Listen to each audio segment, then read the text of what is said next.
దగ్గరకొచ్చావో దీని మీద యాసిడ్ పోసేస్తాను అంటూ బాటిల్ మూత తీస్తున్నాడు అజయ్. అతని భార్య నుండి హర్షిని ఎలా కాపాడుకోవాలో తెలియట్లేదు చారుకి. రేయ్, నువ్వు అసలు స్టూడెంట్వా రౌడీవా?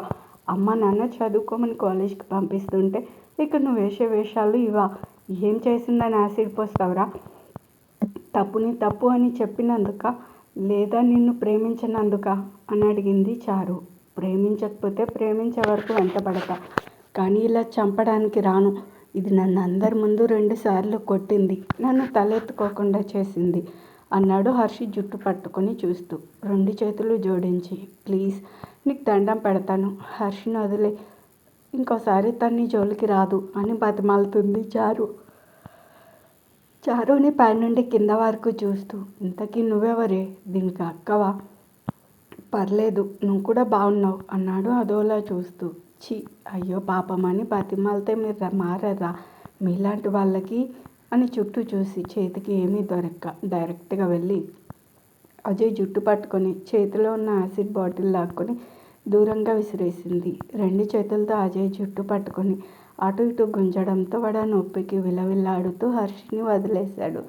హర్షి, నీ మెడలో స్కార్ఫ్ ఇవ్వు అంటూ దాన్ని అజయ్ తలకి చుట్టేసి ఒక రూమ్లో పడేసి డోర్ క్లోజ్ చేసేసింది. వాడు తనకి చుట్టూ ఉన్న చున్నీ తీసేసి మూసేసిన తలుపుని కొడుతూ ఉంటాడు. ఏయ్, తలుపు తీయవే, నేను బయటకు వచ్చాను, మీ ఇద్దరికి మామూలుగా ఉండదు అంటూ ఉన్నాడు. ముందు నువ్వు బయటకు వస్తే కదరా అంటూ ఫోన్ తీసి పోలీసులకి ఫోన్ చేద్దాం అనుకుంది చారు. కానీ రిషికి తెలియకుండా హర్షినేం పోలీసులకి ఇస్తే ఏమంటాడో అని తన ప్రయత్నాన్ని మానుకుంది. ఏడుస్తున్న హర్షిని చూసి, ఏడవకు హర్షి అంటే తనని హాక్ చేసుకుంది చారు. వాళ్ళలా ఉండగానే కాలేజీలో ఏదో గొడవ జరుగుతుందని తెలిసి పనిలో పని తమ పని కూడా ముగిద్దామని లోపలికి వచ్చిన రౌడీలు చారుని హర్షిని చూసి, అదిగోరా అక్కడ ఉన్నారు అంటూ దగ్గరికి వస్తూ ఉన్నారు. వాళ్ళు వచ్చేస్తున్నారన్న కంగారు చారులో, వాళ్ళు ఎందుకు వస్తున్నారో తెలియని అయోమయంలో హర్షి ఇద్దరు అలా నిలబడి వాళ్ళనే చూస్తూ ఉన్నారు.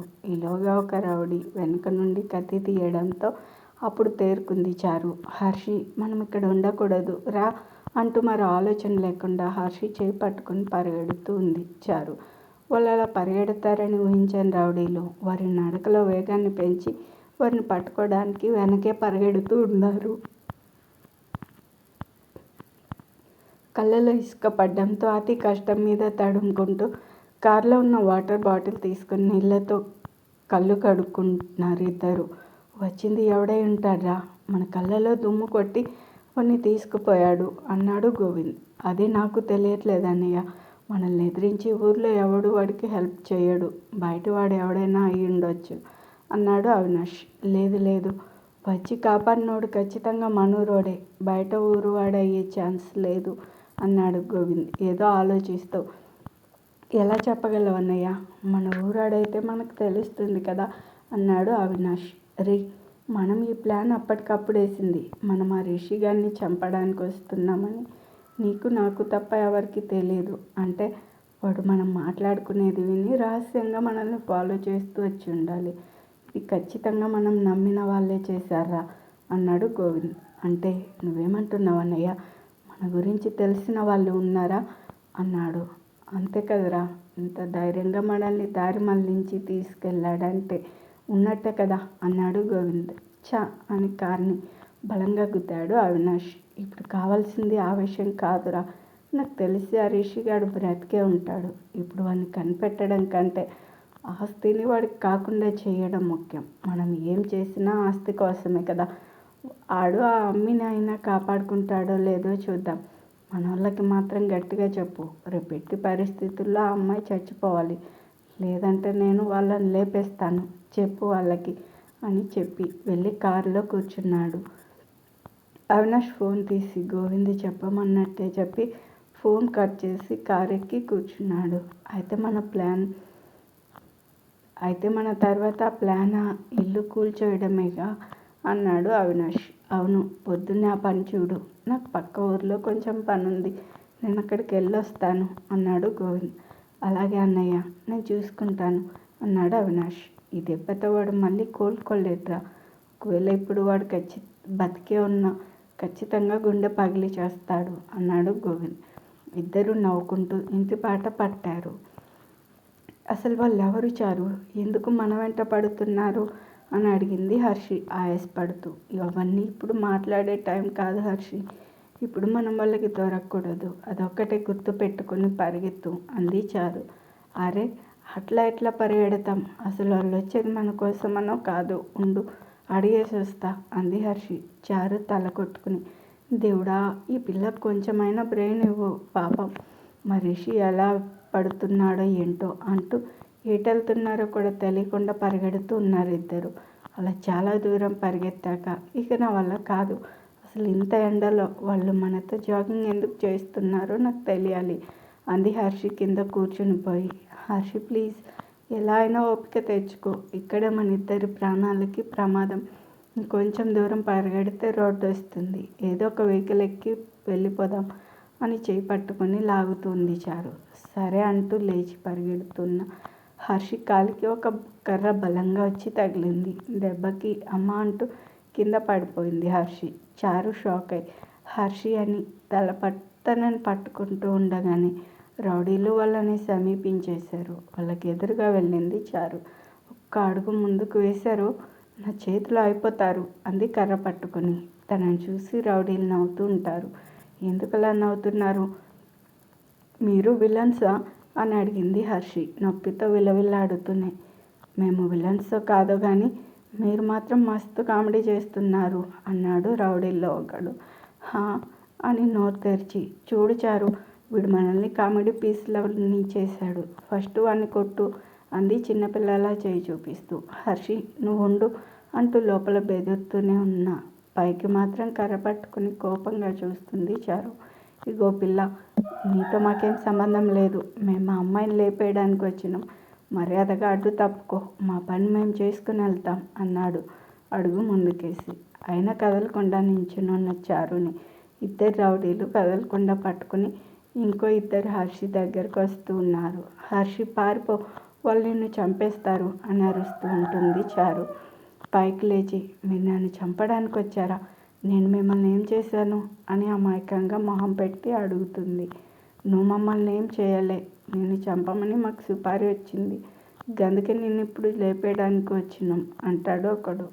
ఆ అమ్మాయితో మాటలేంటి అన్న, ఫస్ట్ టైం వేస్ట్ చేయకు, వచ్చిన పని కానీ అన్నాడు చారు పట్టుకుని ఉన్న వాళ్ళలో ఒకడు. వద్దు, తనని ఏం చేయకండి అంది చారు. అంటే ఇప్పుడు చంపేస్తారా నన్ను అని అడిగింది హర్షి ఏడుస్తూ. హా అంటూ దగ్గరకు వచ్చిన రౌడీని చూసి, దేవుడా, వీడు దగ్గర నుండి చూస్తుంటే ఇంత భయంకరంగా ఉన్నాడేంటి అనుకుని, మీరు ఎలాగ నన్ను చంపుతారు కాబట్టి లాస్ట్గా ఒక్క కోరిక, ఇదే నా చివరి కోరిక అనుకోండి, మీరు చూస్తుంటే చాలా మంచి వాళ్ళలా ఉన్నారు, ప్లీజ్ అంది హర్షి. అరే గపిల్ల మనతో ఏందన్న పంచాయతీ, త్వరగా లేపేయి, నాకు మస్తు ఆకలి అవుతుంది అన్నాడు ఒక రౌడీ. నీ మూతి అని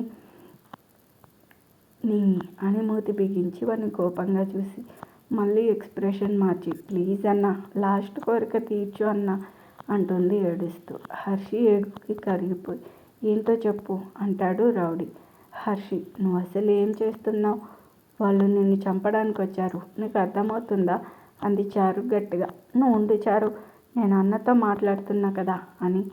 ఏం లేదన్నా, నాకు అన్నయ్య తమ్ముడు ఎవరు లేరు, ఉన్నది ఒక్కడే మా బావ, పెద్ద శాడిస్ట్, ఎప్పుడూ కోపంగానే ఉంటాడు, తను నన్ను ఎక్కడికి పంపేవాడు కాదు, కాలేజీ ఇల్లు తప్ప నాకేం తెలీదు, నన్ను ఏ ఆటలో ఆడుకోనివ్వలేదు, అసలు నాకు ఫ్రెండ్స్ కూడా లేరు తెలుసా, మిమ్మల్ని చూస్తుంటే నాకు అన్నలు ఉన్నట్టే, మీలానే ఉండేవారు అనిపించింది, అందుకే మీతో నేను ఒక్కసారి దాగుడు మూతలు ఆడతాను ప్లీజ్ అంది హర్షి తల కొట్టుకుని. ఏమమ్మా కోరిక తల్లి, ఈ ఏజ్లో మేము నీతో దాగుడు మూతలాడాలా, మొన్ననే హాస్పిటల్ బెడ్ దిగి వచ్చినాం, మా వల్ల కాదు అన్నాడు ఒకడు. అన్న ఏందన్నా ఇది, ఆయన కాలేజీలోకి పోయే పిల్లలు ఆటలు ఆడతారా, ఆ పిల్ల డ్రామాలు ఆడుతుంది మన నుండి తప్పించుకోవడానికి అన్నాడు ఇంకొకడు. చూసావా అన్న, వీళ్ళు కూడా మా బావలాగే నా ఈ చిన్ని కోరికను కూడా తీర్చట్లేదు, అని ఏడుస్తుంది. అసలు హర్షి ఏం చేస్తుంది అని అయోమయంగా చూస్తుంది చారు. అరే ఊరుకోనరా, మనం ఇంతమంది ఉన్నాం, గా పిల్ల ఎట్లా పారిపోతుంది? కోరిక తీరకుండా చనిపోయిన వాళ్ళు దయ్యాలే పీడిస్తారట. చిన్న కోరిక కూడా తీర్చకుండా ఈ పిల్లని చంపేస్తే రేపు దయ్యమే మన ప్రాణాలు తీస్తుంది. గది మీకు ఇష్టమా అన్నాడు పెద్ద రౌడీ. ఇదిగో ఫస్ట్ మీ ఇద్దరినే తినేస్తా అంది ఇందాకటి నుండి వేసే అంటున్న రౌడీల్ని కళ్ళు పెద్దవి చేసి చూస్తూ. వద్దులే, ఇదిగో పిల్ల, మేము ఒక్క ఆట మాత్రమే ఆడతాం, తర్వాత నువ్వేం చెప్పినా వినేది లేదు అన్నాడు పెద్ద రౌడీ. సరే అన్న, అందరూ కళ్ళు మూసేసుకోండి అంది హర్షి. అందరూ ఎందుకు, ఒక్కరు కళ్ళు మూసుకుంటే మిగతా వాళ్ళు దాక్కోవాలి కదా అన్నాడు రౌడీ. అది వేరే ఆట, ఇది నా ఆట, మీ అందరూ కళ్ళు మూసుకోండి, నేను దాక్కుంటాను, నేను ఎక్కడున్నానో మీరే కనిపెట్టాలి అంది హర్షి. మన నుండి పారిపోవడానికి ప్లాన్ వేయట్లేదు కదా అన్నాడు రౌడీ అనుమానంగా చూస్తూ. మీరు నన్ను నమ్మట్లేదు కదా, అదిగో నా ఫ్రెండ్ చారు ఉంది కదా, తను కూడా మీతో పాటే కళ్ళు మూసుకుంటుంది, తనను వదిలేసి నేను ఎలా పారిపోతాను మీరే చెప్పండి అంది హర్షి. సరే మేము కళ్ళు మూసుకుంటాం, మరి నువ్వు దాక్కున్నట్టు మాకు ఎలా తెలుస్తుంది అని అడిగాడు ఒకడు. Intelligent question. మీరు 20 అంకెలు లెక్క పెట్టండి, ఈలోగా నేను దాక్కుంటాను అంది హర్షి చేతులు ఊపుతూ. గట్లనే అంటూ అందరూ కళ్ళు మూసుకుని 1, 2 అంటూ ఒక్కో అంకె లెక్క పెడుతూ ఉన్నారు. చారు కూడా కళ్ళు మూసుకుని లెక్క పెడుతుంటే తన తల మీద ఒకటి ఇచ్చి తనేదో చెప్తుంటే అంటూ చారుని తీసుకుని పరుగు స్టార్ట్ చేసింది హర్షి.